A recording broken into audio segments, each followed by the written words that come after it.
У самым цэнтры Стэгны, невялікага курортнага мястэчка каля віслінскай касы, стаіць касцёл найсвяцейшага сэрца пана Езуса. Ён пабудаваны ў 1680-х годах для мясцовай лютэранскай супольнасці.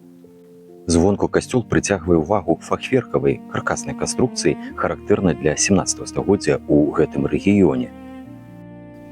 Але сапраўдныя скарбы гэтага касцёлу адкрываюцца ўнутры яго. Так што заходзім. І ў першую чаргу звяртае на сябе ўвагу незвычайная размалёўка столі.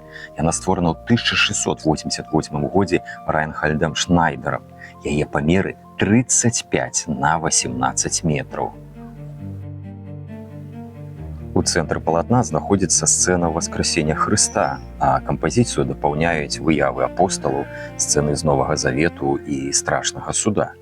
Гэта адзін з самых уражлівых элементаў інтэр'еру касцёлу і рэдкі прыклад такога маштабнага жывапісу на тэрыторыі паморскага ваяводства.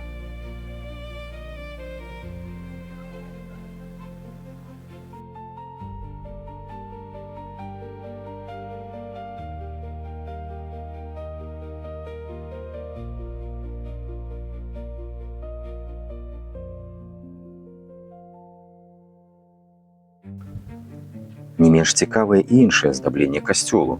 Барочная амбона створана ў 1687 годзе Марцінам Глабіцкім.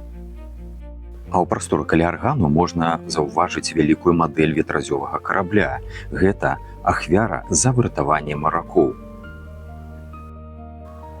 Яшчэ адзін сведка мінулага старадаўні звон 17 стагоддзя з надпісам на лацінскай мове «Даміне да пацем індэебус нострис». «Пане, дай мір у нашыя дні». Касцёл у Стэгне – гэта своеасаблівы летапіс віслінскай касы, у якім пераплятаюцца гісторыя, традыцыі, мастацтва і шматвекавая сувязь чалавека і Балтыйскага мора. Ну што, спадабалася? Не забывайце ставіць падабайку і падпісацца на мой канал.